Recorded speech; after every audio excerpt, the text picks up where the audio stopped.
Hi all, today we talk about the influence of the Huns on the migration era, and I believe this chapter is of excruciating importance to understand very much about the strategy of late antique times, how the migration era really wasn't a unique and singular pattern wave of peoples, all with sort of homogeneous characteristics. At a certain point entered into the Roman Empire borders and transformed what it was inside. It was really a very complex process overall, and a great role was played also by the single cultures that eventually entered into play in the politics of that time.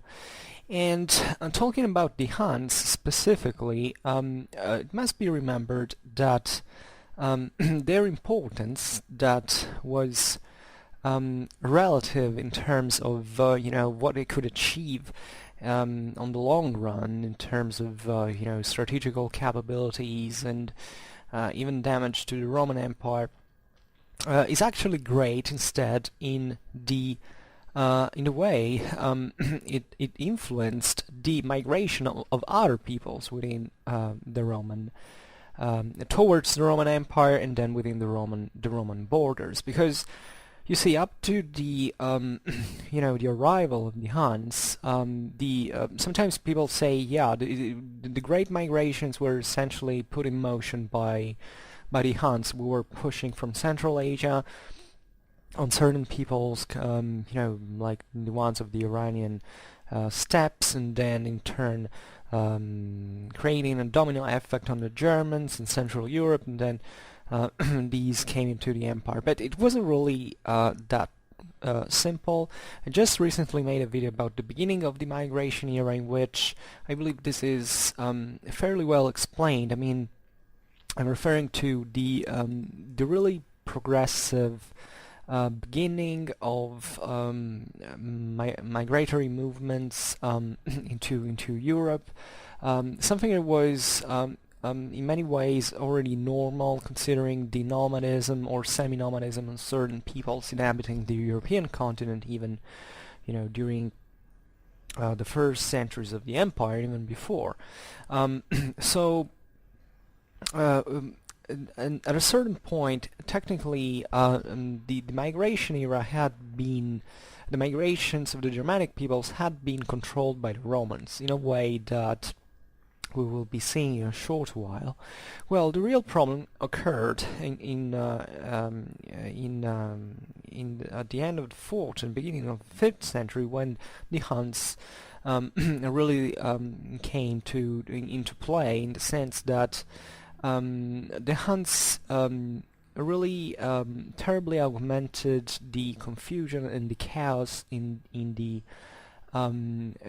Eurasian steppe, at the point that the Romans weren't capable of coping effectively with the Germanic migration in turns anymore. Because during the 4th century, you see that the Romans essentially had managed to integrate the Germanic tribes into a bigger strategy compared to the one of their own migration, for which basically there were certain agreements, certain bilateral agreements, through which there were both military and they implied the concession of certain parts of the empire that were uninhabited. It was a very clever politics, because the Roman Empire was multi-ethnical since its very beginning. The Romans really didn't care much who settled into the empire, as long as they were obedient to the Roman government, and they paid their share. Maybe they had a function like the one of defending from other peoples, from the frontiers. This had happened since the very early times of the empire, and in this sense the Romans were really not inventing anything new.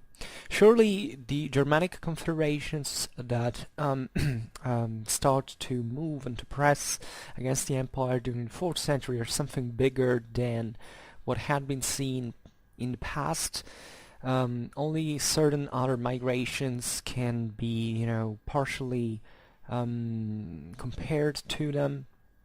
And we're talking especially about big numbers of people that however were pushing against borders that were quite weak, because there were a few people living in them. Demographical balance in this sense is crucial to understand how these processes worked, because if the same Germanic confederations of the 4th century had pressed against the borders, let's say at the time of Augustus, they would have been wiped out quite easily, because the Roman Empire at the time was on the rise. It had the resources and virtually infinite quantity of soldiers for military service and the defense of the borders. The 1st century was quite different, and you see that the same numbers in absolute terms could be much more threatening for the solidity of the empire, simply because within the empire the great crisis of the 3rd century had made lacking demographic, economical resources, and therefore integrating the Germans into the empire was a very brilliant move, because it basically allowed these peoples to fill the gaps that had been left, where especially certain regions of the empire were incidentally the one that were closer to the borders, that being usually poorer, of more barbarian background, had in a certain sense being completely depopulated by the wars having occurred along those same borders during the 3rd century, and therefore they were a valuable place to settle the barbarians in, because there weren't such wealthy lands, first of all, because the real wealth of the empire was concentrated into into Asia Minor, Egypt, Italy, southern Spain, southern Gaul, partly Greece, and North Africa. So those were in a certain sense the core lands of the empire, while giving certain land to on the borders wasn't something really bothering, and these peoples that were settled in turn could provide a sort of shield to the empire towards those other people who knocked out the gates and could and wanted get in. So sometimes this process was very peaceful and was brilliantly administered by the Roman authorities, even though there were also problems in this fashion. But more or less during the 4th centuries, let's say that the Roman Empire had made it to contain the migration phenomena, and this situation was basically infringed by the arrival of the Huns, that weren't the only people responsible of this mess, but of the mess that would have happened. But let's say that it was part of a greater, group of peoples inhabiting roughly, the lands between Mongolia and the Black Sea, so the Ukrainian steppes, and that were in a way, up to that time remained relatively extraneous to the Mediterranean world, because the the steppes even in Europe had remained, first of all, out of the empire.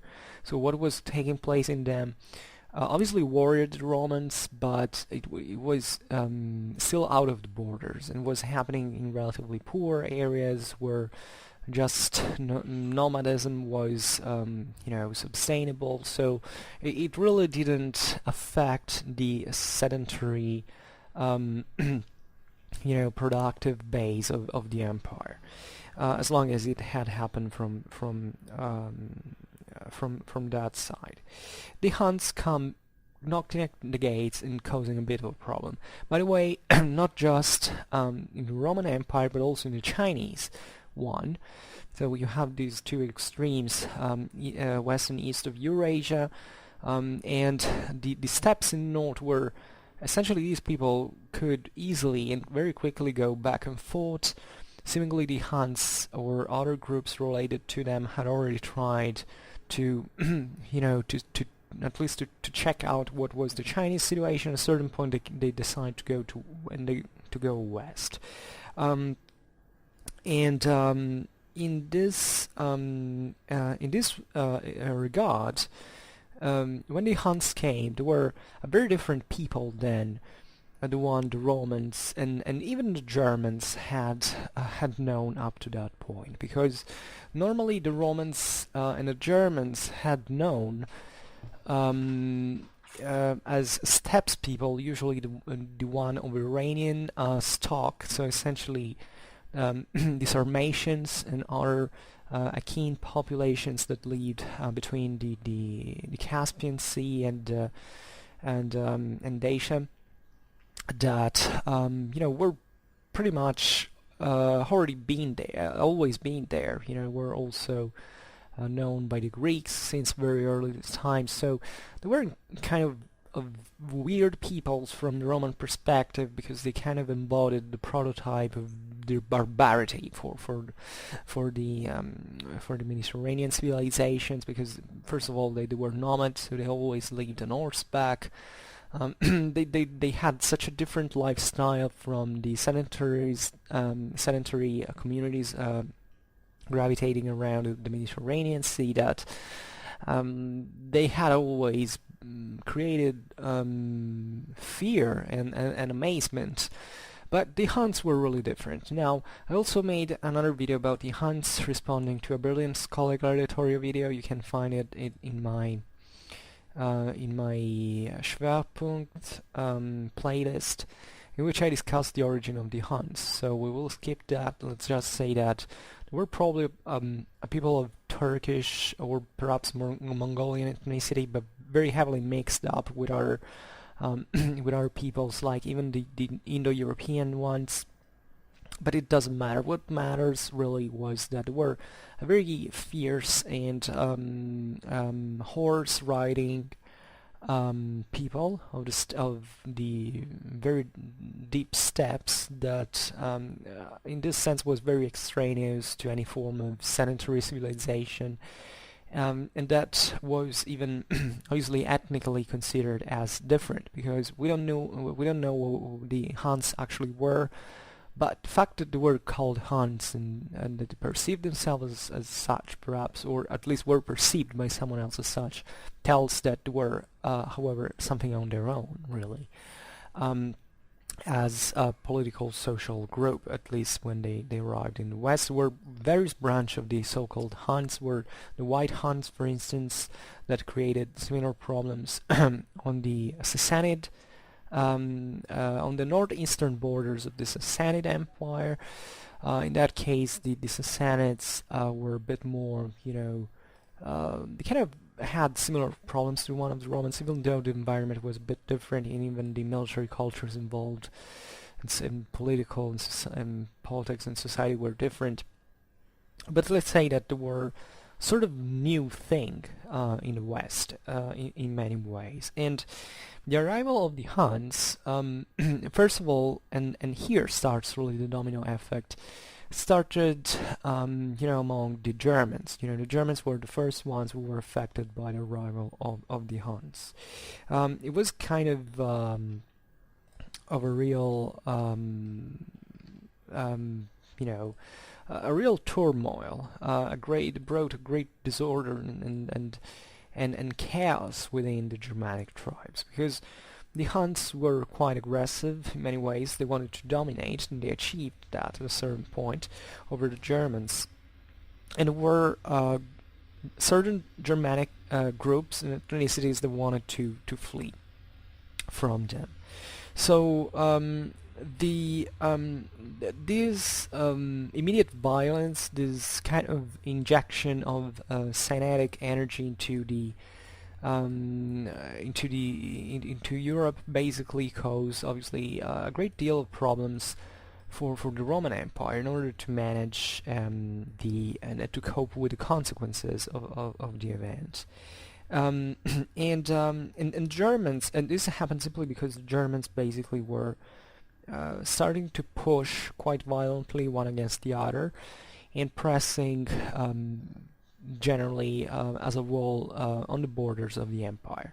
So there were many peoples that originally didn't want to get into the empire. Think about the Goths. The Goths substantially were some of the probably the easternmost Germanic group that had migrated from Central Europe towards the Ukrainian steppes, so very far away from the center of the empire. At a certain point, they get in part dominated by the Huns, but the others start to push against the empire. So that tells you how really the Germanic tribes, even or better, Germanic confederations, even if they knew very well the Roman Empire. There was also the difference with the Huns, and even consider it as sort of safe harbor to go with. Really didn't all have this ambition of entering the Roman Empire. All they wanted was a new land to settle in and to have protection, to live essentially, and to survive in many ways. They didn't have a destructive minded attitude towards the Roman Empire. They obviously felt it's at something different, but they weren't enemies as Germans of the empire. This is something that is very important to remember also, because the Germans at this point had been directly or indirectly quite more than superficially Romanized in part. I mean, at least they knew what the empire was, and it was a kind of point of reference. If you think about even the dimensions of the empire, it's obvious that whatever happened in Central or Eastern Europe was still, controlled by the Romans. The border wasn't really, an impassable, unstoppable barrier, and you can't argue that the border, the deployment of troops along the border wasn't just meant to defend from the external. It was meant to basically keep in check both the people who lived within and outside the Roman borders. This is really how the Roman strategy was. So this makes us also understand how the Romans were. It's not that whatever happened beyond the border was the Romans washed their hands and said, well, it's their business, let them kill with each other. They immediately sensed the incumbent danger and the intrinsic perils that that the arrival of the Huns and all its consequences practically meant. So the Romans were, however, quite resourceful, as we know, in many ways, and they immediately began to cope with the situation, trying to adapt to it. And the first thing that they did was kind of talking with the Huns themselves. I mean, they didn't consider them as the brutal barbarian people that has just to be slaughtered like mosquitoes that annoy. Or no, it was obviously as most of the times in history, differently from what the average person thinks today. That there were quite intelligent solutions. I believe that a great deal of history is really understandable through this. I mean, there were concrete problems, and when you have concrete problems that are very pressing, and the problems are from both sides, there must be some sort of agreement, because it's simply the most convenient thing to do. And it's not that the Huns were just this, kind of monstrous creatures that arrived from the depths of Asia that wanted to destroy and annihilate anything. On the contrary, well, they were also quite smart in their own cultural limits, but and they were in danger in some way as well. They were a very powerful entity, but they also had their own political military problems. And you have to think that in these times, as in most times in history, there is always an incumbent threat or instability, even just in potential, that can eventually flare up all of a sudden and creating enormous problems. So in a certain way, you're always searching for agreements, for stability, for discussing offers and setting things, because that's the only way you can assure or try to assure a sort of stability, at least up to a certain extent. And the real problem here, in fact, is exactly the instability that the Huns practically caused, because the Huns were quite, as a fully nomadic people, were quite inconstant in many ways. There was indeed a barrier between a cultural, obstacle between the Romans and the Huns. Were two very different cultures, and very incompatible on some points of view. And in the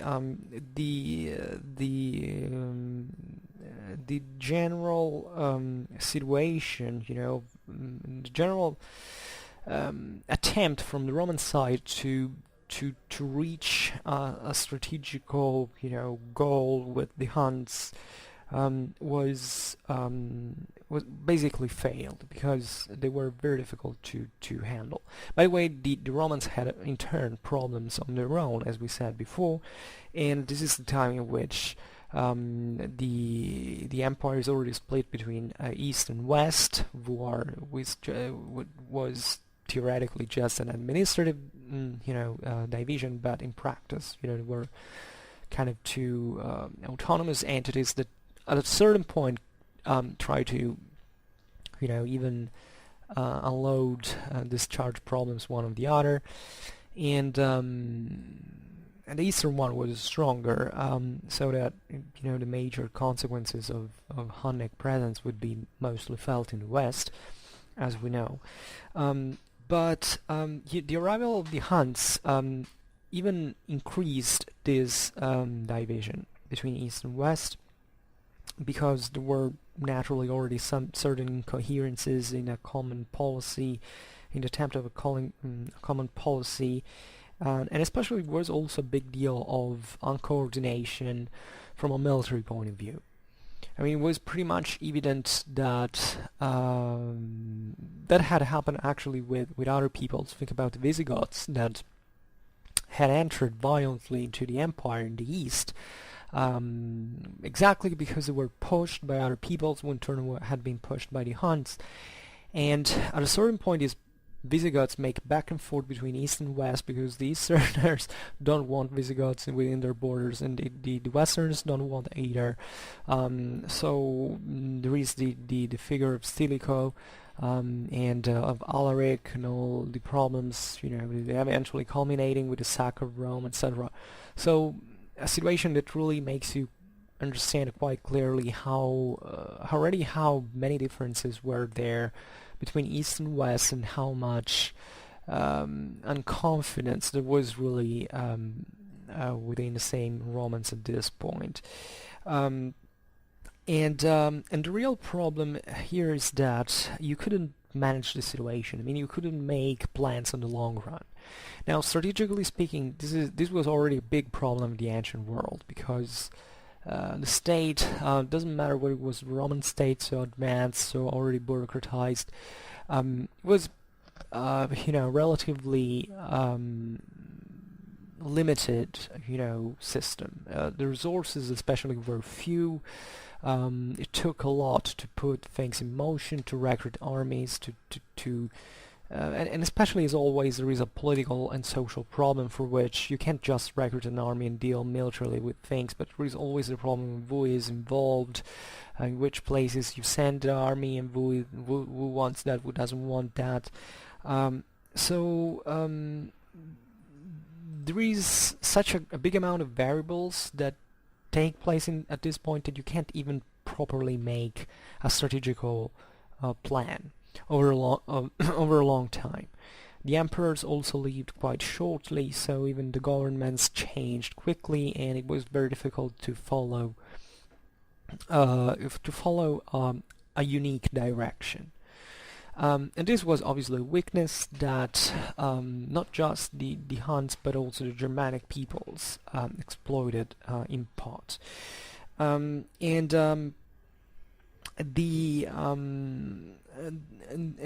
we have to think also about different nature of the military operation that start occurring with the arrival of the Mongol.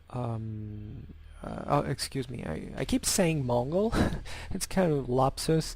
The Hunnic presence of the arrival of the Huns, because we're talking about very different peoples from the ones that the Romans had faced.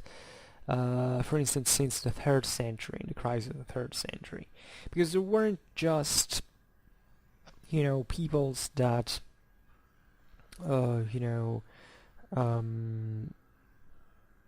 just wanted to make a raid within the empire borders and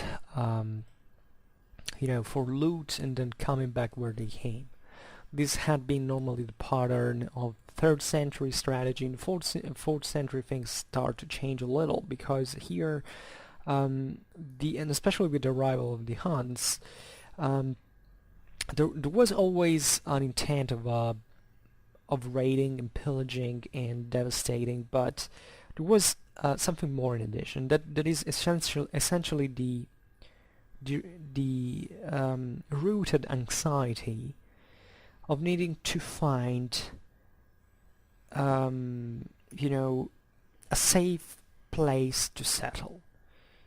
So a place that was essentially immune from attacks from these new waves of nomads that were arriving from the steppes, and therefore the Germans were not just content, to remain on the frontier and saying, okay, we deal with the Romans, we remain here and see what happens. No, they wanted to flee. They were desperate peoples who wanted to escape the Hunnic domination. By the way, the Huns practically achieved to submit at a point almost all the populations that inhabited in the beyond the Rhine and Danube frontier, that were mostly Germanic peoples.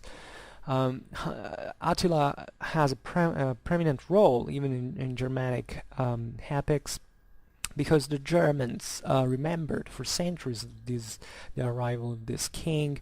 Think about the Nibelung cycle. Attila is there, and it's always conceived as a big master, big king. So that tells you much of how the Germans were even influenced in turn by the Huns. This is something we often underestimate, but the Huns even brought into the German culture certain values and certain or maybe probably better certain know-how, especially relatively to equestrian skills and the military culture of the steppes, of horse, cavalry warfare and horse archery, and it was something pretty much extended all over a very vast area that didn't just encompass the Germanic tribes, but it reached very far.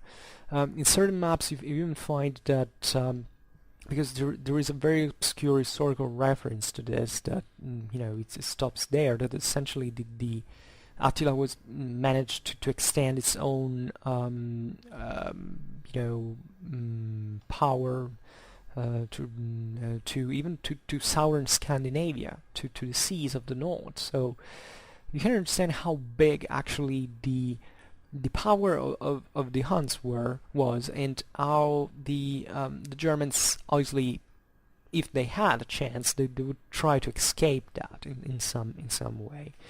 Even though, as we know, most of the Germanic world was basically under the Huns for a very long time, and certain Germanic peoples even kind of benefited in certain terms from it, because, for instance, the Huns tried to maybe to favor some ruling dynasty all over certain Germanic groups. So maybe favoring the ascent of a monarchy within a confederacy. That's very important.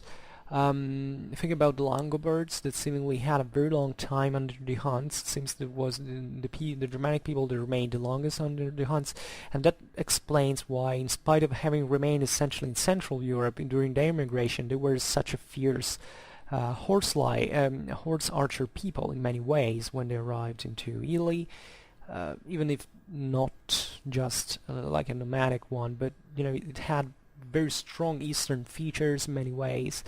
Think about the Goths, especially the Ostrogoths that fought into the Hunnic armies, that obviously comprehended all these bands of Germanic warriors that joined them. Think about the Battle of the Caudalian fields, all the Germanic auxiliaries that were from both the Hunnic and Roman side.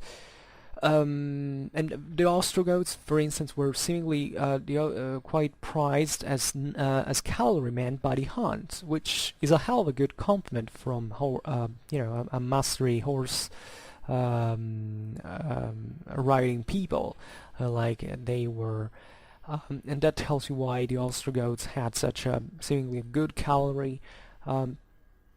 And they had absorbed so much of the culture of the steppes.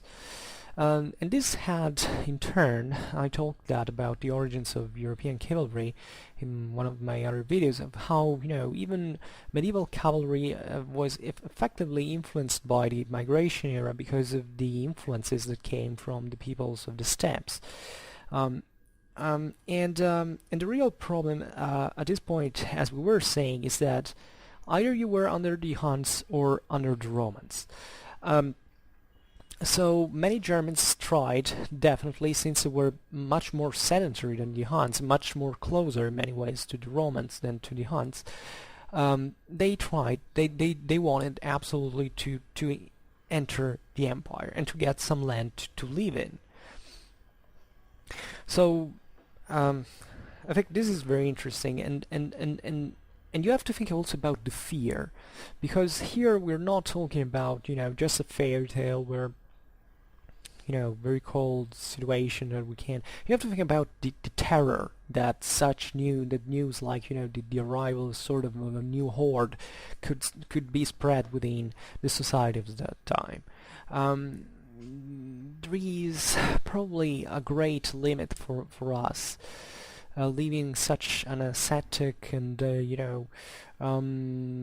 organized world to conceive the anxiety of the unknown, of monstrous nightmares that were also part of the spirituality of the time. Think about the omens, think about even the pretty much dark conception that those peoples had. If you look into the Germanic world, into Germanic art of that time, you can understand a pretty grim and macabre view of the world in many ways. You can really feel this sense of the incumbent danger of death, of people being torn to pieces by the violent environment, and that probably reflects quite largely the same feelings that we can imagine the arrival of these people. From the Roman accounts, we know that the Germans trying to pass the frontier were terrified. They were poor because they were losing everything, because there was even this hugely increased competition and lack of resources that back in if you don't live in a sedentary society where you have surplus, you can store things, etc., it's really important that you get kicked out of a place, because basically you have nowhere to go, because you were in that place originally because there was something to live off of. When you get kicked away, you have literally no place to go. So you even consider that, the grain stocks, the granaries, etc., were all something belonging to the Roman Empire. And at a certain point, these Romans had to feed. Think, for instance, about the passage of the Visigoths and the Danube, that really eventually the Romans screwed up and even got defeated by the Goths at that point. The Romans were there with food because these Goths were literally starving to death. They were selling their sons for food. It was a pretty and obviously the Romans were exploiting this situation, and they managed it very badly. Obviously, there was also someone who instead tried to make things work. But just to make you understand how chaotic the whole pattern is, how violent, how grim, how dark in many ways it was, and by which feelings of desperation these people were moved by. So we're talking about entire population that were organically moving, even if in turmoil, towards new seats. The problem for the Romans at this point was that these people were too many to be actually stopped. The old days with Gaius Marius basically just massacring the Cimbri and the Teutons, wasn't really feasible anymore. Simply because first of all, these peoples were coming all together, so they made a mass that was extremely difficult to even stop. But especially because there were no resources even to stop them. In order to rise an army and to stop these guys, you have to draw a huge amount of resources, and the Mediterranean world at that time was a kind of a weakened place. The majority of the population were poor peasants. They couldn't even provide for their own. They already had a very small surplus. There wasn't, that original European warrior Adas that had been probably of the Italics, of the Gauls, etc., was essentially dying because sanitarization had produced a completely different lifestyle. So you couldn't just recruit all the legions you needed and stop the guys. There weren't the resources, there wasn't the money, there wasn't food, there weren't human resources even. So at that point, it was a very dramatic situation for the Romans themselves. And the only thing they could do at a point, very smartly, was essentially insisting on the idea of essentially accepting in certain groups of peoples, new tribes or confederations that were called federati in Latin, which basically means the allied, because fedus means alliance, a pact essentially. And these federati were, first of all, they had immediately here a great deal of autonomy, because as we've seen, the Romans couldn't even control them properly. So the pacts were signed in order to, yeah, okay, we make you settle into this part of Gaul, and then you defend it. But it was pretty much it. Essentially, the Romans didn't have the resources at that point, or even to take those lands back, or at least not without a very strong and a very big expense in many ways. There were ways that the Romans kind of absorbed partly these peoples. Think about the Visigoths in some parts, especially after the Battle of Adrianople. Yeah, there was a bit of a mess initially, but especially in the east, it was the more functional half of the empire at that point. They were kind of, kept in order for a while. So, but the West, for instance, was already kind of losing grip on certain parts of its half of the empire.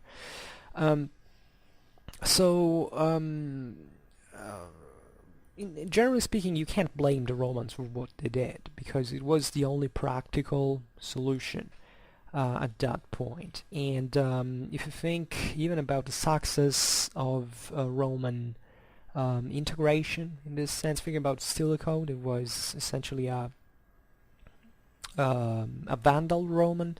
His father was a Vandal officer in the Roman army, and he's one of the greatest generals of the time, extremely famous indeed. Who was essentially a Roman at that point. You can't say, well, but those were half barbarians. No. If anything, the contrary was true, because you see, the Roman army was a kind of the greater Romanization machine that existed at that time. Stilicho was a full Roman. Doesn't matter who his ancestors were. He was loyal to the empire. He was a general of the empire, and that's it. He had obviously come from obviously passed from a certain degree of Romanization that had already happened, because he had learned it from Theodosius. There was a process of Romanization, at least of the elites of these barbarian peoples, that was successfully carried out by the Romans. And it's very old. It's something that happened since, as I was saying before, since the beginning of the empire. And as a good Roman, he at that point he tended to avoid the extermination of the peoples that he won, because not because he was good or bad, but simply because human resources mattered a lot at that time. Were extremely precious, and just slaughtering someone for eventually leaving a gap for someone else to fit in wasn't just a good strategy. So this is how the Romans were playing at that point. Maybe Stilicho is... I will talk about Stilicho in one of my videos. This is not going to be about Stilicho, but sometimes he is criticized because he kind of defeated several times the Visigoths in battle, but he never really wiped them out. Now we know how the story went. We will repeat it afterwards. But generally speaking, that doesn't have to be seen necessarily as a sort of way to aggrandize himself. Sure, obviously, by trying to use the Visigoths and what remained of them as allies, as potential political partners or pawns to send here and there according to the situation was probably something that he did in some measure, but there was no need really of such atrocious solutions of wiping, exterminating a whole people for no reason. They were someone who could be used to do something, and the Romans had been masters of such things. But this and here you start seeing really partly the decline of the empire under many points of view, because this system here begins to fail. It fails for many reasons that are not strictly military, more political and social in many ways. For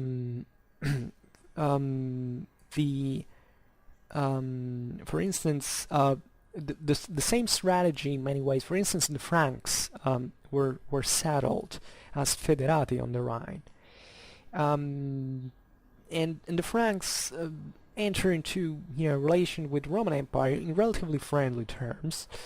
They also would remember this in Carolingian times, in the sense that they thought they had been called by the Romans, so they kind of had an imperial office since a very early time. But here the problem is that not even these federati can keep the wave of new peoples from being stopped. And same Franks on the Rhine were helpless when a new wave of a very numerous wave of peoples basically crosses the Rhine. They just stay there helplessly. Also because, by the way, we don't have to think the Romans to be in crisis and the Germans not, because the Franks, for instance, at that time were occupying the same places that the Romans had left, and there wasn't really much left there to leave. we know that cities were uninhabited, that lands were poor, so even these Germanic peoples had trouble at keeping those lands. I'm trying really to give a broad picture here because it's, there are so many cliches still in our modern vision of the thing that I think have to be dispelled in some way. For saying that these were problems that really engaged everyone at that point, and you couldn't not take place, and sometimes you already had to do what was necessary for survival in many ways. But the real problems I was talking about in political and social terms happened, for instance, in the West, where especially at the capital of Ravenna, where these Roman elite, senatorial elite kept existing, even though Rome was still a valuable center with the Senate and all. But all these news of the new eruptions of barbarians on the frontiers weren't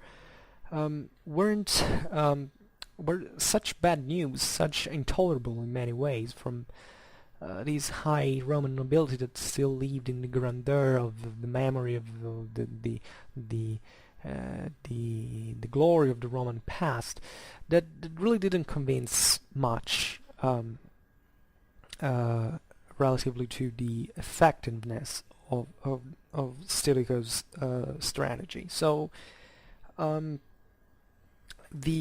especially in this sense, the hate against the barbarians was rising, because not just because there were peoples who were entering in the empire, but also because these new military leaders like Stilicho, etc., were seen as sort of half barbarians. Like, yeah, he's the son of a Vandal, so he can't be loyal to Rome.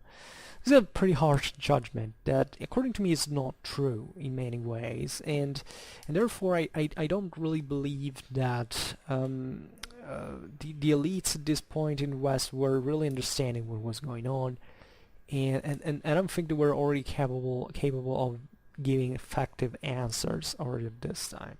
I'm not saying that since this time the West was doomed, because this is also very easy myth. The West could really survive till even the last decade of its existence, in spite of what people tend to believe.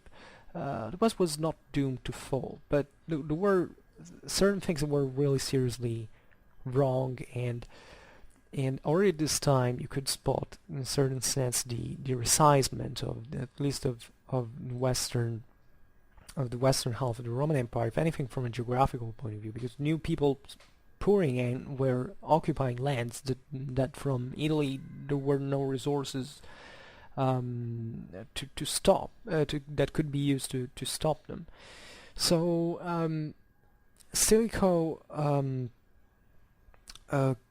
kind of became a sort of scapegoat for the Roman aristocracy. There were also other problems relatively to Christianism and paganism, because religious factions were a thing at this time. The Senate was usually largely pro-pagan, in spite of what was happening in masses that were increasingly more Christian. So the whole situation was agitated by many factors, and basically Stilicho was eliminated because it was considered like the guy, the general in command, who hadn't been able to deal with to cope with the Visigotic threat that was kind of betraying the empire for his own aggrandizement. But this is kind of the picture that the Roman historiography passed, and we must believe that usually instead these military men were quite competent people and were pretty much in touch with the reality of the situation, while the Senate was losing it in many ways. So I kind of have this prejudice. I don't know if you're right with me, or if you agree with me or not, but I think it's worth a shot as an option, as a theory. Unfortunately, we cannot know, in the sense that the sources at this point are so ambiguous, so scarce, so biased, that you can't really demonstrate nor one way or the other. I have this prejudice perhaps because I like military history and everything, and I usually spot into military affairs a kind of a greater, lucidity and pragmatism than what happens in, in the intellectual circles of the elites, isolated from the reality of the world. But I think the best thing is to really conceive both, to try to understand at least both perspectives, because this is what actually the weakness comes from the idea that there are two opposite mindsets that are not necessarily, wrong. Obviously, they all pursue their own interests, and it's really the division that creates the problem in some ways. The immediate consequences of the death of Stilicho were Stilicho died very, very Roman, very with great honor. He let himself being executed essentially as a true soldier. He obeyed the emperor, and it was a great loss for the empire. And the immediate situation, the immediate consequence following was obviously the fact there was basically no army left to counter the Visigoths. So Alaric, the king of the Visigoths, that Stilicho had basically managed to keep under his under check, basically arrived to Rome, and famously in 1410 the Urbs was sacked. Then eventually the Goths went down to southern Italy, probably trying to go to Greece. But here Alaric dies, and then the Visigoths decide to take another path, the opposite sense, and they get first in southern Gaul and then into the Iberian Peninsula. So they basically met at that point all those peoples that had crossed in 1406 the Rhine under the last day of the year, according to the legend, on the frozen Rhine. That were this group of very very heterogeneous people. That is, Vandals, Swabians, Alans, etc. And at the same time, the Franks and the Burgundians that were essentially there watching the situation understood immediately that that there had been a very heavy crack, because they hadn't managed to stop all that a human tide, and the Rome had been sacked. The Visigoths were wandering into Western Europe. So what they did, even if they were allied of the Romans, was to basically to occupy larger areas of Gaul, where they eventually settled and created their own kingdoms, famously in the following times. So you see that how slowly and how complicatedly the migration era was really was in its outline, in the sense that it's instability, because the key word, according to me, because it's really instability that caused all this. It wasn't really even the fall of the Roman state as such. It was a series of circumstances that, if stopped, could have given kind of different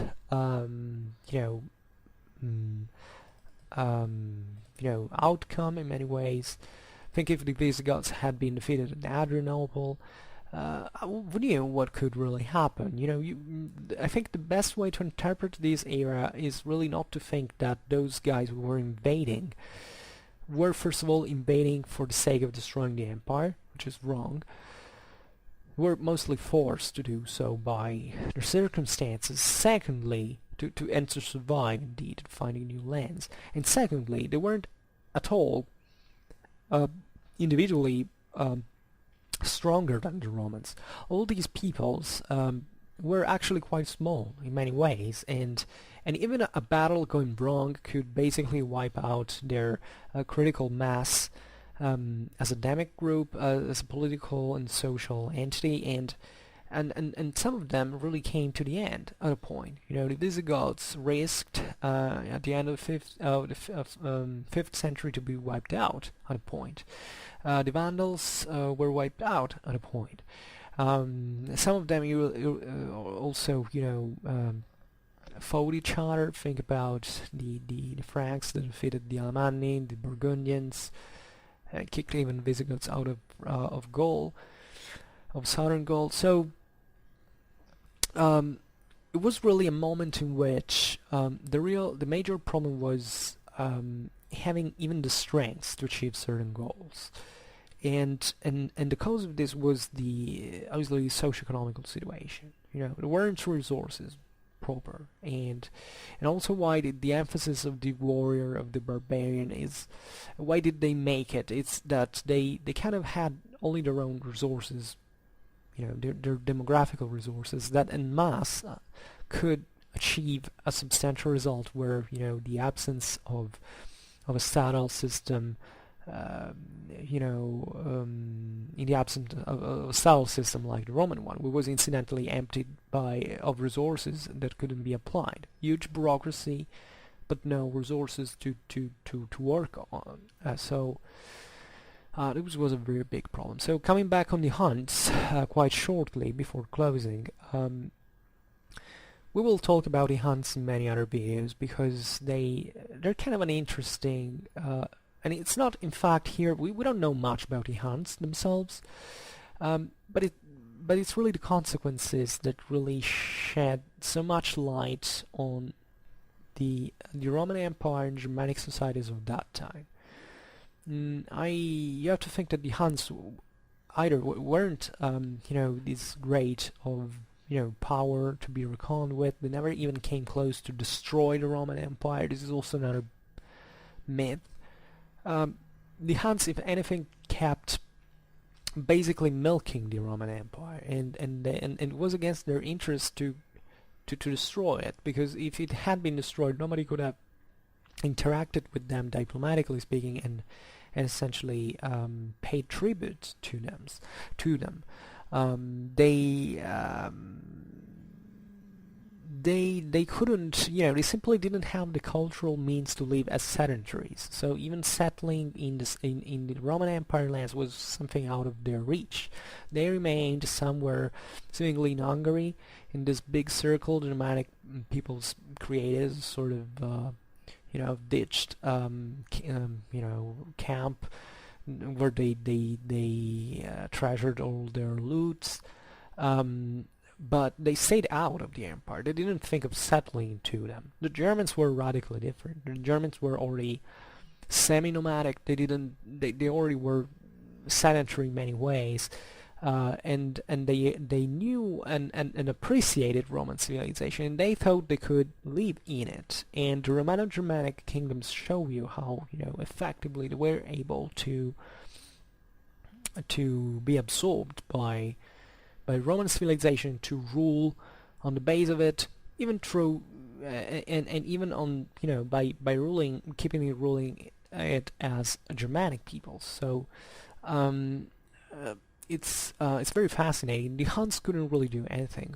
What did remain of Attila's kingdom? It was a nominal empire. It was just like saying, I come here and I let all the populations around me swearing loyalty to me and not rebelling to my dominion. This is my empire. But this is not really an empire. This is something that, dies with, with a very charismatic leader that as Attila was.